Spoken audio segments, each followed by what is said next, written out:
Hello friends, study with Verma classes में आपका स्वागत है। वर्ल्ड मैप की सीरीज में हम आज से एशिया का अध्ययन प्रारंभ कर रहे हैं। इससे पहले हमने अफ्रीका, नॉर्थ अमेरिका और साउथ अमेरिका का मुकम्मल अध्ययन कर लिया है।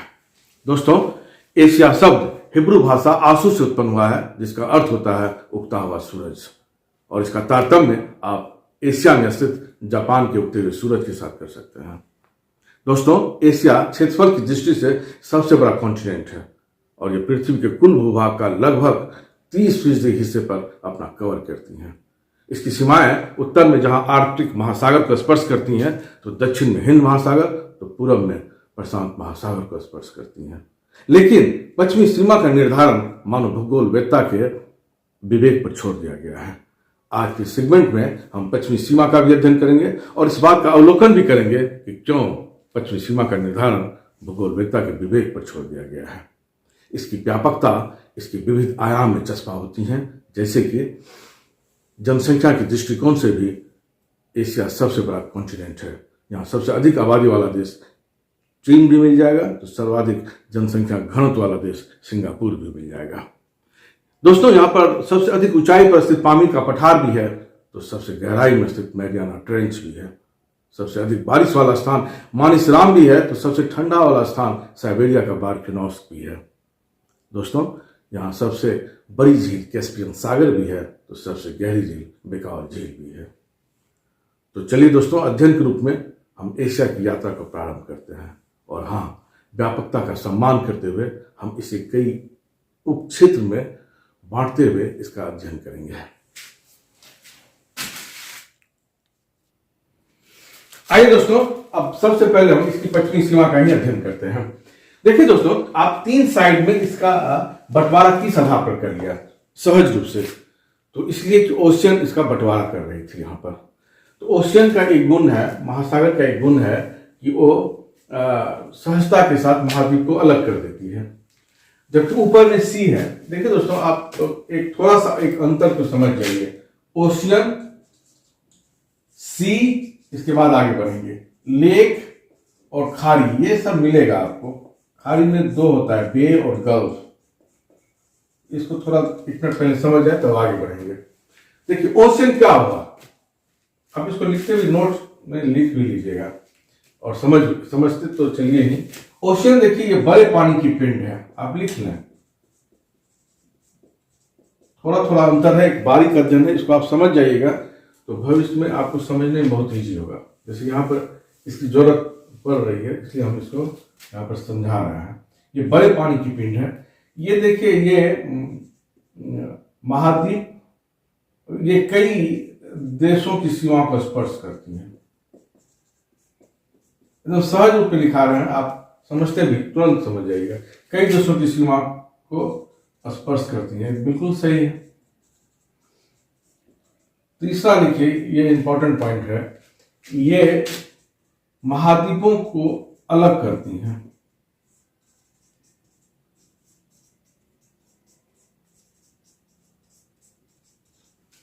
यही पॉइंट यहां नहीं था इस पश्चिमी सीमा में। ये पॉइंट यहां पर कोई इधर ओशियन नहीं है, तो एक कोई प्राकृतिक बाधा होना चाहिए आपको बंटवारा के लिए कॉन्टिनेंट का। तो ये तीन साइड में है, लेकिन इस साइड नहीं है, तो ये पॉइंट नहीं था। महाद्वीपों को अलग करती कोई प्राकृतिक बाधा नहीं है, तो इसके कारण देखिए यहां पर पश्चिमी सीमा का कितना विवादास्पद हो गया कि कैसे बंटवारा करेंगे। ठीक है, इसको भी हम पूरा कर देते हैं। सी क्या हुआ, ये ओशियन का ही हिस्सा है, लिख लें। ये सी ओशियन का ही हिस्सा है। जैसे ऊपर में आर्कटिक है, तो देखिए हम सी का नाम, इसके बारे में बताएंगे हम सी का हम लिखे हैं, तो ओशियन का ही हिस्सा है। दूसरा पॉइंट लिखिए सी के बारे में, द्वीप और तटीय शहर इसके किनारे होते हैं। द्वीप और तटीय शहर इसके किनारे होते हैं सी में, द्वीप और तटीय शहर होते हैं। अब लिखिए, और लेक लिखिए कि ये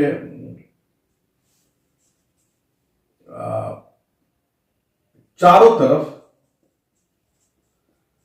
जमीन से घिरा हुआ पानी का पिंड होता है। चारों तरफ पानी से घिरा हुआ पानी का पिंड होता है। लेकिन ये याद रखिएगा, ये नदी से युक्त हो सकती है, नदियों से युक्त हो सकती है और नहीं भी हो सकती है। नदियों से युक्त हो सकती है, जैसे आपको यहाँ बताएंगे कैस्पियन सागर के बारे में। इसमें बोल्गा नदी भी गिरती है और यूराल नदी भी गिरती है। नदियों से युक्त हो सकती है। ओशियन और सी के बनस्पत छोटा होता है, तुलना में छोटा होता है। खाड़ी देखें, खाड़ी देखिए, खाड़ी के बारे में लिखिए, ये ओशियन और सी का ही हिस्सा है, सी का ही हिस्सा है और ये जमीन के अंदर धसी होती हैं, धसा होता है। और एक पॉइंट लिख सकते हैं, यू और भी आकार की शेप लेती हैं, आकार की शेप की होती हैं।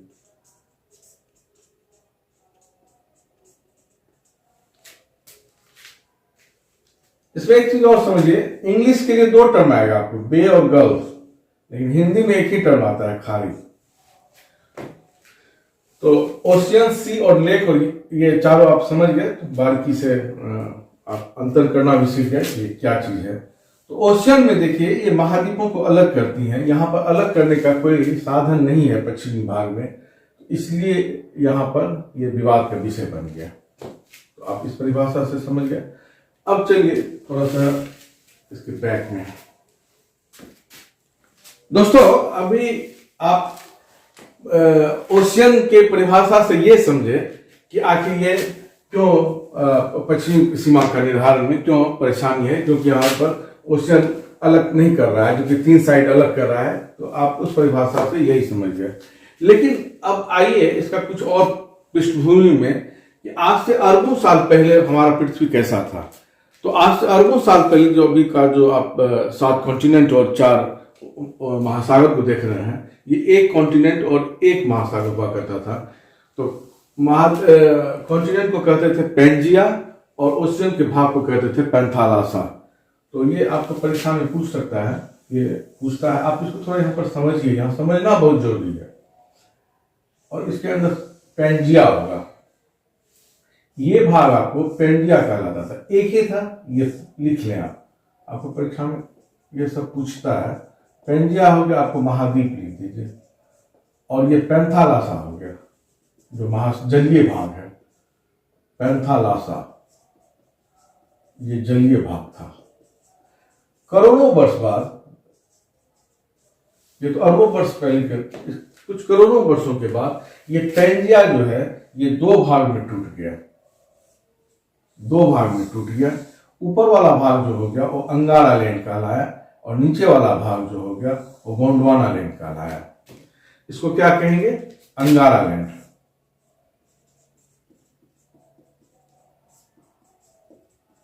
और इसको कहेंगे गोंडवाना लैंड। फिर कई करोड़ों वर्षों के बाद फिर ये टूटा, और टूटने के बाद आज जो आप देख रहे हैं, मोटा मोटी ऊपर वाला जो अंगारा लैंड था, ये टूट के एक तरफ नॉर्थ अमेरिका बन गया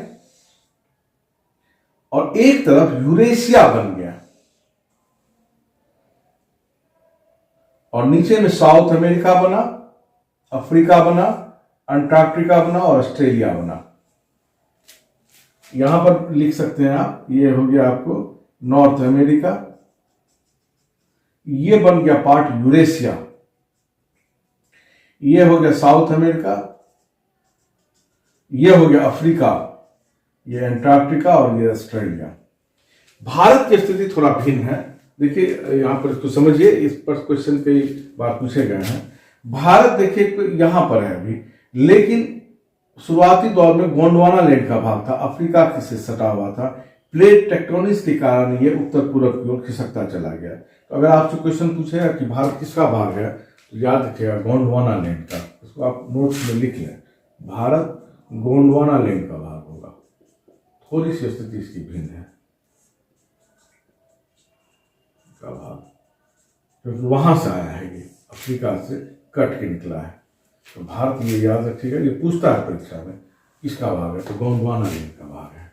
अब देखिए दोस्तों, यहाँ भी क्या परेशानी हुई। यहाँ परेशानी ये हुई कि ये सब तो बट गया, लेकिन एशिया और यूरोप का भाग एक साथ सटा रह गया, जिसको हम लोग यूरेशिया बोलने लगे। तो ये यूरेशिया का भाग बन गया।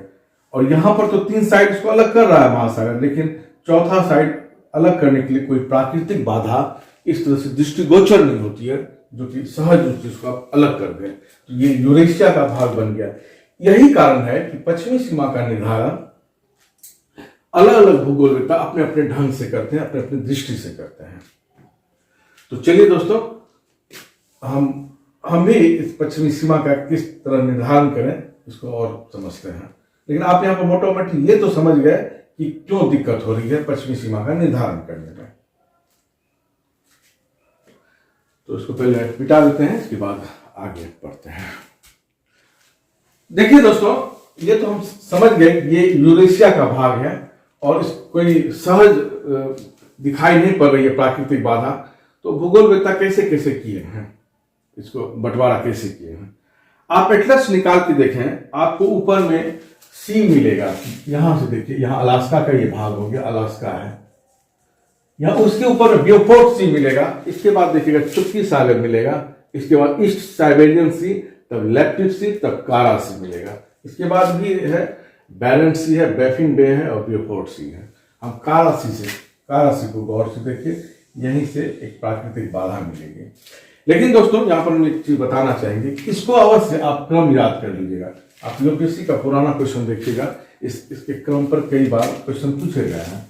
याद रखिएगा, ब्यूफोर्ट सी, चुप्पी सागर, ईस्ट साइबेरियन सी, लेप्टिव सी, कारा सी, बैरेंट सी, बैफिन बे और ब्यूफोर्ट सी। इस क्रम को याद रखिएगा, बहुत ईजी है, कोई दिक्कत नहीं है।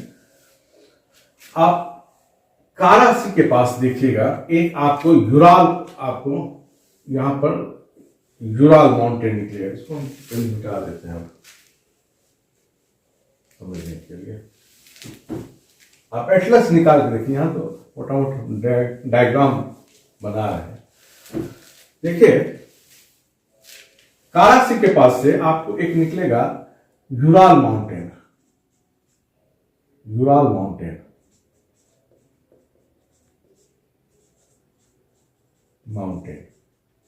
देखिए, पहली बाधा आपको यहीं पर मिलेगी प्राकृतिक बाधा के रूप में।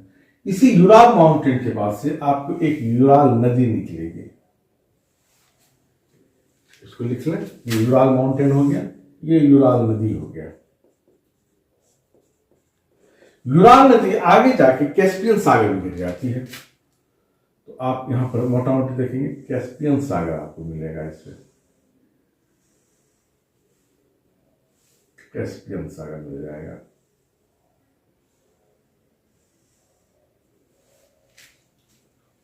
इसको लिख लें, कैस्पियन सागर। देखिए, ये झील है, इसके नाम में सी है, लेकिन सी नहीं है, ये लेक है, झील लेक है। अब आपको यहां पर इसके पश्चिम में कॉकेसस माउंटेन मिलेगा। एक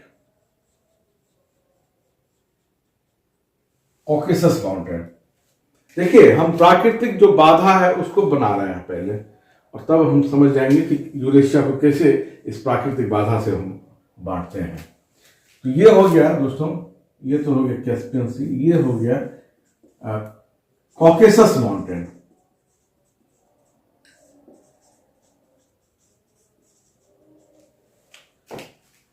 यहां पर आपको एक ब्लैक सी मिलेगा।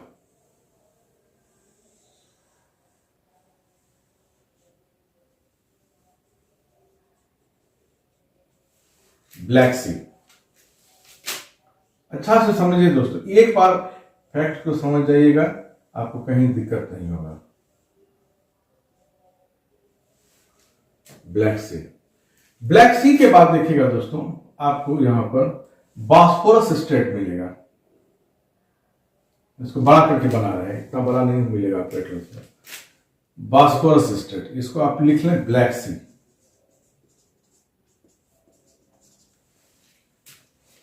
यहां लिखे बॉस्फोरस स्ट्रेट।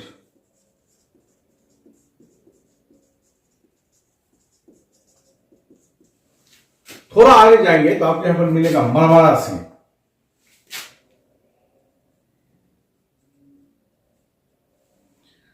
इसको लिखे मरमरा सी।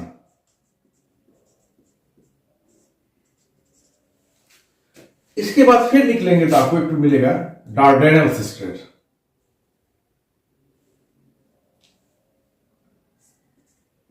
डार्डेनल्स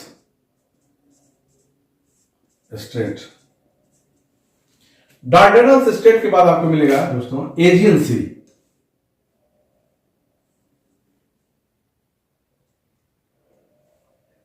एजियन सी। एजियन सी के बाद आपको मेडिटेरियन सी मिल जाएगा।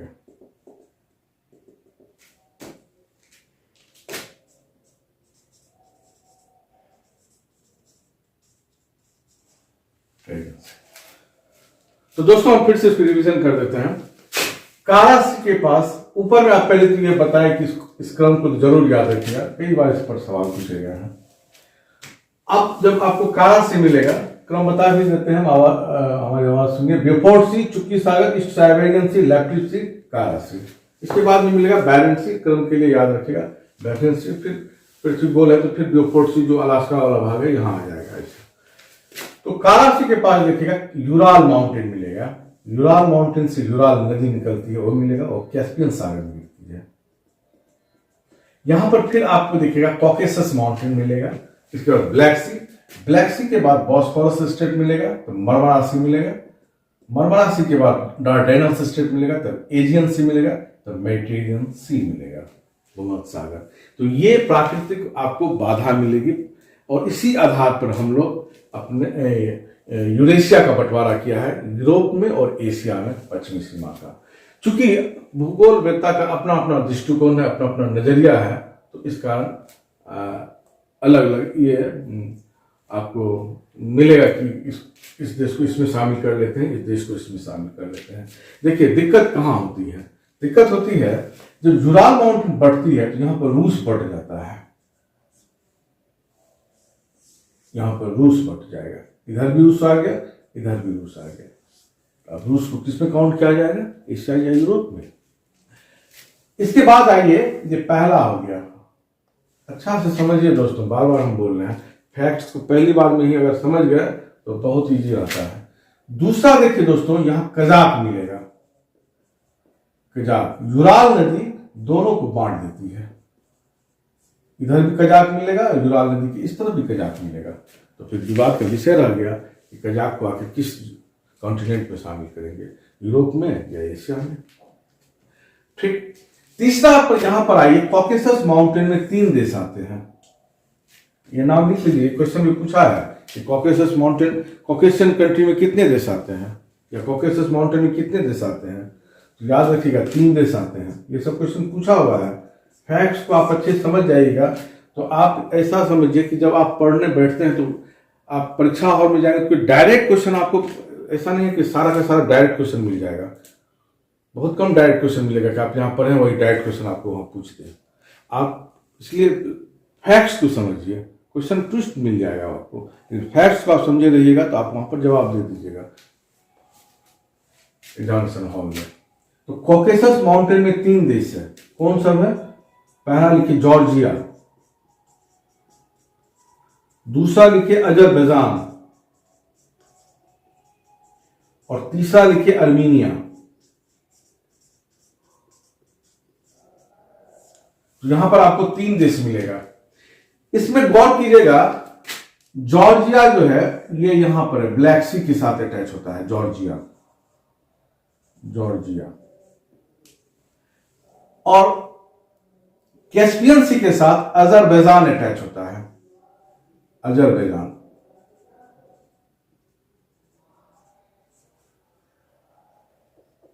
और नीचे में अर्मीनिया मिलेगा आपको, नीचे अर्मीनिया मिलेगा।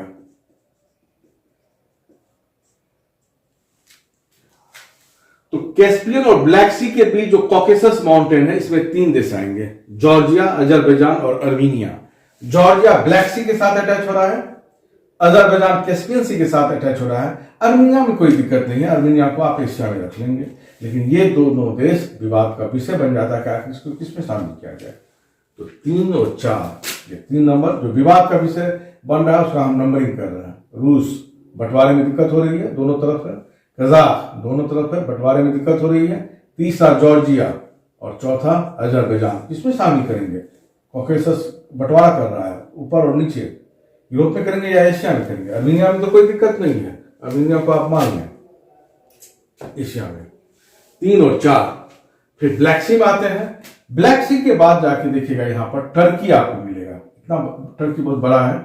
टर्की जब इसको हम बंटवारा करते हैं तो टर्की का एक भाग इस्तांबुल जिसको बोलते हैं, कुस्तुनतुनिया पहले बोला करते थे, कॉन्स्टेंटिनोपल, तो वो आपको उधर यूरोप में भी गिर जाता है। तो 5वां देश से एक आपको मिलेगा टर्की, जिसके बंटवारा में दिक्कत हो रहा है।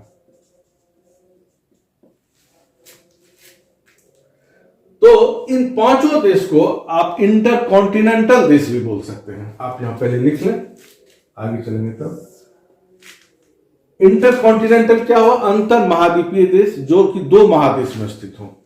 ऐसे कितने देश हो गए यहां पर, 5 देश। नाम लिख लें, फिर से लिख देते हैं। पहला देखिए कौन हो गया, रूस। दूसरा हो गया कजाक। तीसरा हो गया आपको जॉर्जिया। चौथा हो गया अजरबैजान और 5वां हो गया टर्की। क्यों हुआ इसको भी आप समझ गए। रूस यूराल के कारण हो गया, यूराल माउंटेन के कारण। कजाक यूराल नदी के कारण हो गया। जॉर्जिया और अजरबैजान कॉकेसस के कारण हो गया। और टर्की आप यहां पर लिख सकते हैं कि ब्लैक सी के कारण हो गया। उसके बाद या मरवारा सी कह सकते हैं, इसके कारण उसके बंटवारा में दिक्कत हो गया। तो ये 5 देश इंटरकॉन्टिनेंटल है। इंटरकॉन्टिनेंटल है, लिख लें इंटरकॉन्टिनेंटल। आपको यहां पर पूछ सकता है अंतर महाद्वीपीय देश, जो 2 देश में स्थित है। अब देखिए, अब आपको इस्तांबुल के बारे में मिलेगा कि ये कौन कौन सिटी है। इंटरकॉन्टिनेंटल सबसे बड़ा सिटी, देश नहीं सिटी, शहर, तो सबसे बड़ा आपको इस्तांबुल मिल जाएगा। अब देखिए कि यूएनओ अपना आधिकारिक जो उसका वेबसाइट है उसमें क्या क्या है। तो यूएनओ अपना वेबसाइट में कजाक को छोड़ के चार को यूरोप पे काउंट कर लेता है। आप क्या लिख सकते हैं, यूएनओ का जो आधिकारिक वेबसाइट है, आप उसमें जाएंगे तो आपको कजाक को छोड़ के शेष 4 देश, कजाक को आप लिख सकते हैं कि एशिया में रखा है, और शेष 4 देश जो बच गए, ये 4 देश, इसको यूरोप में शामिल किया है। अब देखिए, कुछ भूगोलविदता का यह मानना है कि जिस देश का कैपिटल जिस महादेश में गिर जाए वो उस देश का हो जाएगा। तो आप उस पर भी विचार करें। रूस का देखिए मॉस्को है, रूस का कैपिटल मॉस्को है। कजाक का हो गया अस्ताना हो गया, आप लिख लें, पहले नाम लिख लें, नाम सब जानना जरूरी है। जॉर्जिया का लिख लें तिबिलिसी, अगर स्क्रीन में नहीं आ रहा हो तो आप हमारी आवाज से लिख लें। रूस का हो गया मॉस्को, कजाक का हो गया अस्ताना, जॉर्जिया का हो गया तिबिलिसी, अजरबैजान का हो गया बाकू, अजरबैजान का हो गया बाकू, और टर्की का हो गया अंकारा। फिर से हम बोल देते हैं, हो सकता है स्क्रीन में ना आ रहा हो। रूस का हो गया मॉस्को, कजाक का हो गया अस्ताना, जॉर्जिया का तिबिलिसी, अजरबैजान का बाकू, टर्की का अंकारा। लेकिन कुछ भूगोलवेत्ता का यह मानना है कि जो जिसका क्षेत्रफल जिस कॉन्टिनेंट में ज्यादा हो उस रूप में इसको काउंट करना चाहिए। तो इसलिए पश्चिमी सीमा का जो निर्धारण है ये थोड़ा विवाद का विषय। लेकिन दोस्तों, हम इन 5 देश को इंटरकॉन्टिनेंटल मानते हुए, अंतर महाद्वीपीय मानते हुए आगे का अध्ययन जारी करते हैं। दोस्तों, अब एशिया की चौहद्दी का हम अध्ययन कर लेते हैं। आप देखिए, ये एशिया अगर इसको मान के चल रहे हैं, और ये नॉर्थ हो गया, ये देखिए सबसे आपको ऊपर में कौन देश मिलेगा? नॉर्थ में रूस, इधर आपको जापान, नीचे इंडोनेशिया, इंडोनेशिया,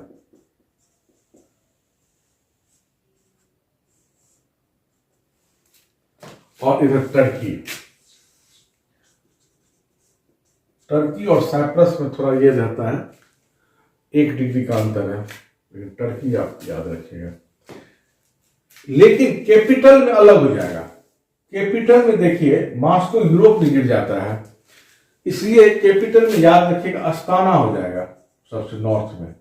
नॉर्दर्न मोस्ट आपको कैपिटल अगर पूछेगा कि एशिया का नॉर्दर्न मोस्ट कैपिटल क्या है, तो याद रखिएगा अस्ताना। तो रूस नहीं, मॉस्को नहीं होगा, अस्ताना होगा। ये परीक्षा में पूछा गया है। जब और ये सब वही रहेगा। जापान का टोक्यो हो जाएगा, इंडोनेशिया का जकार्ता हो जाएगा, और टर्की का अंकारा हो जाएगा। देखिए दोस्तों, अब और आगे चलते हैं। इसमें आपको 49 देश मिल जाएंगे। सबसे बड़ा देश आपको रूस मिलेगा, और सबसे छोटा देश मालदीव मिलेगा। इसको भी आप नोट कर लें। ये सबसे बड़ा हो गया, सबसे छोटा हो गया। छोटा छोटा क्वेश्चन कभी कभी पूछ देता है, तो आप नोट्स में इसको रख लीजिए, कर लीजिए। यहां पर दोस्तों 10 आपको लैंड लॉक कंट्री मिलेगा। लैंड लॉक, ये इंपॉर्टेंट है।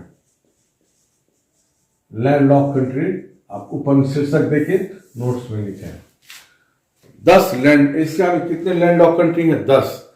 याद करने का तरीका हम बताते हैं। देखिए, हम इसको चरण वाइज, एशिया चूंकि बहुत व्यापक है, हम शुरुआत में अपने इंट्रो में ही बताया, इसलिए इसका हम क्षेत्र में बांट के, उपक्षेत्र में बांट के पढ़ेंगे। तो एक उपक्षेत्र बनेगा सेंट्रल एशिया का। तो सेंट्रल एशिया में 5 देश आते हैं। सेंट्रल एशिया में 5 देश आते हैं। इसका एक अलग से हम अध्ययन करेंगे। एक पार्ट में हम सेंट्रल एशिया का ही अध्ययन करेंगे। तो सेंट्रल एशिया के 5 देश, आप 5 देश का नाम पहले यहां पर लिख लें। कजाकिस्तान, कजाक, दूसरा ताजिकिस्तान, तीसरा किर्गिस्तान, चौथा उज्बेकिस्तान,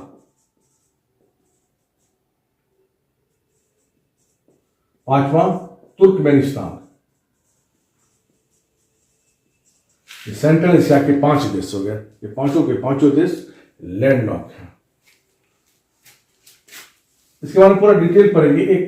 एक आपको एक पार्ट ही पढ़ेंगे हम सेंट्रल एशिया, एक सेगमेंट में पूरा का पूरा पढ़ेंगे। 3 देश भारत के पड़ोसी होंगे। 5 हो गया, और 3 देश लिख लीजिए भारत के पड़ोसी। कौन सा? नेपाल, 6 नंबर हो गया। 7 भूटान, 8 अफगानिस्तान। 8 देश हो गए। नमा में लिखे लाओस, और ब्रैकेट में दे दीजिए दक्षिण पूर्वी एशिया का एकमात्र लैंड लॉक कंट्री। दक्षिण पूर्वी एशिया भी एक सेगमेंट में हम दक्षिण पूर्वी एशिया का ही अध्ययन करेंगे। और 10 लिख लीजिए मंगोलिया।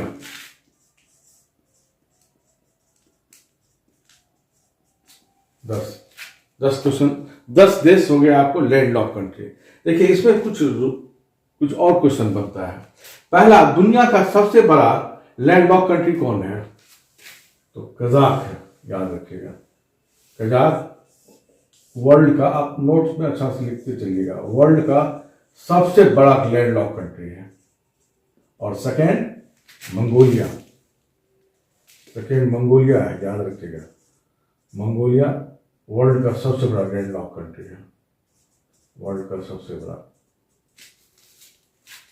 पहला हो गया कजाक, दूसरा हो गया मंगोलिया। और लिखिए, एक और क्वेश्चन यहां पर पूछेगा। Uzbekistan doubling land lock country है।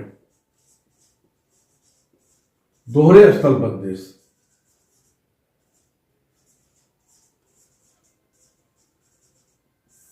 हिंदी में लिखना है तो लिख लीजिए दोहरे स्थलबद्ध देश। पूरे वर्ल्ड में दो ही डबलिंग लैंडलॉक कंट्री है, एक एशिया में आ जाता है उज्बेकिस्तान और एक यूरोप में आएगा लिंचेस्टीन। ये मात्र दो ही दुनिया का डबलिंग लैंडलॉक कंट्री जो दो ये से घिरा हो। तो ये 10 लैंडलॉक कंट्री हो गए। अब दोस्तों हम कैस्पियन सी और ब्लैक सी के साथ बाउंड्री शेयर करने वाले जो देश हैं इसके बारे में एक अध्ययन करते हैं। आपको यहां पर एक डायग्राम के माध्यम से बताते हैं। आइए दोस्तों, अब कैस्पियन सी और ब्लैक सी से बाउंड्री शेयर करने वाले देश के बारे में हम डायग्राम के माध्यम से समझते हैं। दोस्तों, इससे पहले आप 2 मिनट यहां टाइम दे दें।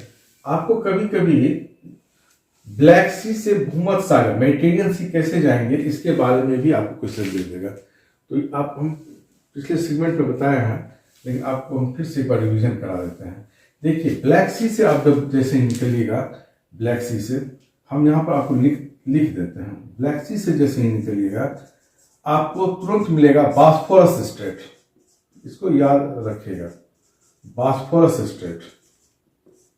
बॉस्फोरस स्ट्रेट के बाद मरमरा सी मिलेगा। मरमरा सी के बाद डार्डेनल्स स्ट्रेट मिलेगा।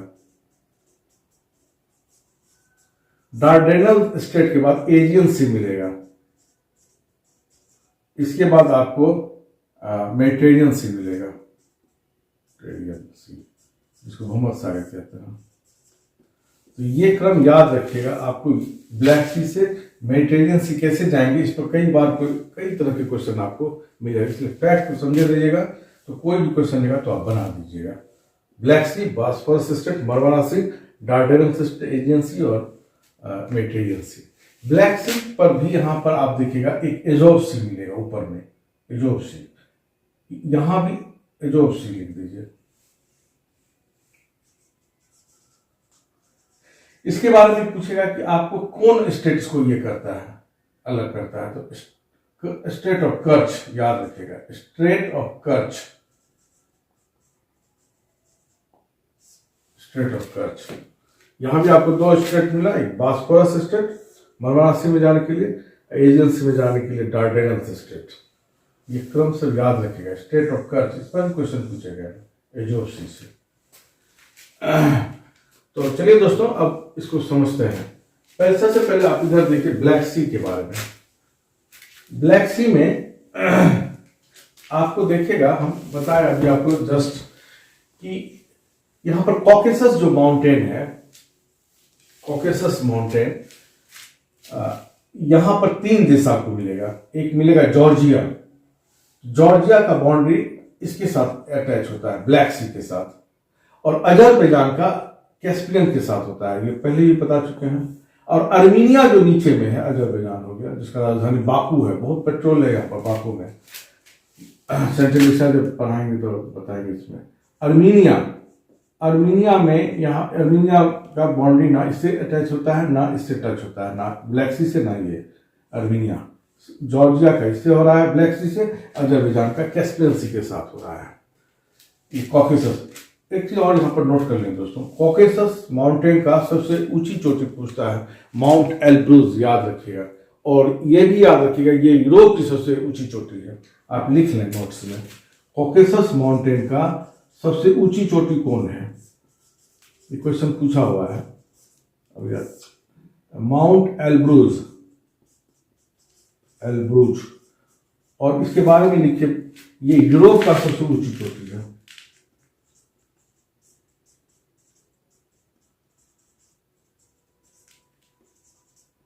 ऊंची चोटी है माउंट एल्ब्रूज, कॉकेसस पर है। तो यहां पर देखिए जॉर्जिया हो गया। रूस देखिए, रूस काफी बड़ा है, तो रूस यहां पर अटैच हो जाता है, रूस। इसके बाद ये भी बेल्ट और यहां भी लग जाएगा, देखिए यही से यहां भी लग जाता है और यहां भी लग जाता है। रूस कैस्पियन सी के साथ भी लगेगा और ब्लैक सी के साथ भी लगेगा। इसके बाद जो एजोव सी वाला भाग है, ये यूक्रेन के साथ अटैच होता है, यूक्रेन के साथ। इसके बाद देखिएगा दोस्तों, यूरोप का, ईस्टर्न यूरोप का एक देश मिलेगा रोमानिया, और इसके नीचे मिलेगा एक और देश बुल्गारिया, और नीचे में तो टर्की है ही। तो इस तरह ब्लैक सी के साथ बाउंड्री शेयर करने वाले कितने देश हो गए? ब्लैक सी के साथ बाउंड्री शेयर करने वाले कितने देश हो गए? 6। कौन सा हो गया? आप यहां से लिखिए, कॉकेसस से जॉर्जिया, समझते भी चलिए, जॉर्जिया 10 ऊपर रूस हो गया, तीसरा यूक्रेन हो गया, चौथा रोमानिया हो गया, पांचवा बुल्गारिया हो गया, और छठा टर्की हो गया। ये 6 देश हो गया ब्लैक सी के साथ बाउंड्री शेयर करने वाले देश।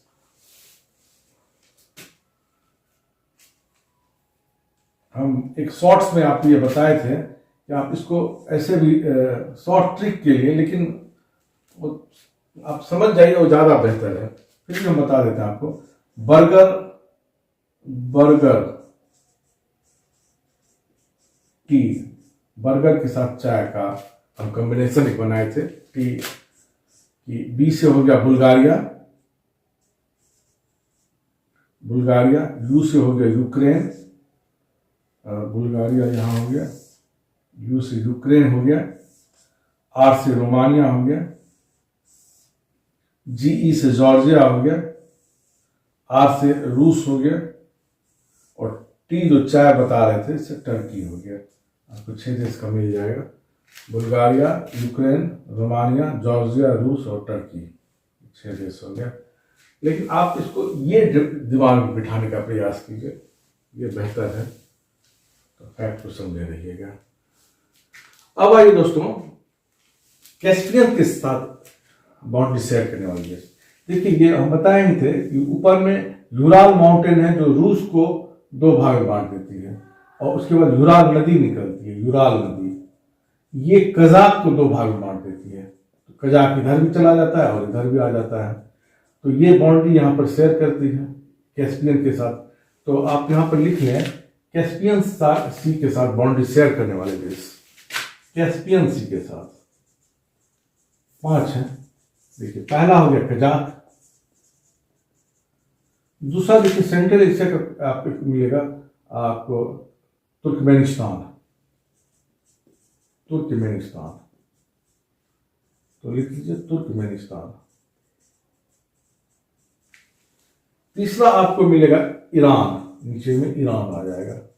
यहां देखिए दोस्तों, यहां हम पहले ही बताया कॉकेसस का अजरबैजान जो है इसके साथ अटैच होता है, कैस्पियन के साथ, जॉर्जिया इसके साथ। तो चौथा हो गया अजरबैजान,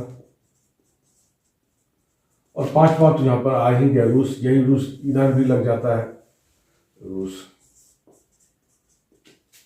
तो 5 देश हो गया, कजाक, तुर्कमेनिस्तान, ईरान, यहां लिख लीजिए ईरान, अजरबैजान और रूस, ये 5 देश हो गया। तो हमने इसके लिए जब यहाँ पर बता रहे थे, इसके लिए भी शॉर्ट्स में बताए थे कि इसका एक और ट्रिक हो जाता है, बर्गर और चाय का जो खाने का तरीका जानता हो, तो हम इसके लिए बताए थे ट्रिक, तरीका। 1 2 3 4 टी से हो गया आपको तुर्कमेनिस्तान, आर से हो गया रूस, आई से हो गया ईरान, ए से हो गया कजाक, और ए से हो गया अजरबैजान। 5 देश हो गया तरीका से। लेकिन फिर हम आपको बोलेंगे, आप ये इसको चस्पा कीजिए दिमाग में, इसको दिमाग में चस्पा कीजिए, तो आपको ज़्यादा इजी रहेगा। एक चीज और क्वेश्चन आपको बन सकता है कि ऐसा कॉमन देश जो दोनों में हो, तो रूस कॉमन है। रूस देखिए इधर भी बाउंड्री शेयर कर रहा है और इधर भी बाउंड्री शेयर कर रहा है। तो कौन सा देश है जो ब्लैक सी के साथ बाउंड्री शेयर करता है और क्या बोलते हैं कैस्पियन सी के साथ भी? तो रूस याद रखिएगा। कॉकेसस बता ही दिए, माउंटेन रेंज। दोस्तों ये तो हम आज एशिया का लबा बता रहे थे, क्या मोटा मोटी यहाँ पर क्या सब है। क्योंकि ये बहुत व्यापक है तो इसको हम कई पार्ट में, कई क्षेत्र में बांट के इसको पढ़ेंगे। जैसे दक्षिण पूर्वी एशिया, पश्चिमी एशिया, दक्षिण एशिया, दक्षिणी पूर्वी एशिया, वो तो है ही। उसके साथ साथ हम अध्ययन की सहूलियत के लिए भी उसका बंटवारा करेंगे। जैसे रेड सी के साथ लगने वाले देश, फारस की खाड़ी के साथ लगने वाले देश, तो हम अध्ययन की ताकि सहूलियत हो जाए, तो उस तरह से भी हम क्षेत्र को बांटेंगे, एशिया को, और उसका अध्ययन करेंगे। तो ठीक है दोस्तों, बहुत संभव है कि अगला सेगमेंट में हम रेड सी या फारस की खाड़ी वाले से जो बाउंड्री शेयर करते हैं, जिसको दक्षिण पूर्वी एशिया बोल सकते हैं, इसका हम अध्ययन करेंगे। दोस्तों, ये क्लास हम यहीं पर समाप्त करते हैं। कमेंट करके बताइएगा कि क्लास आपको कैसा लगा। बहुत बहुत धन्यवाद। Thank you.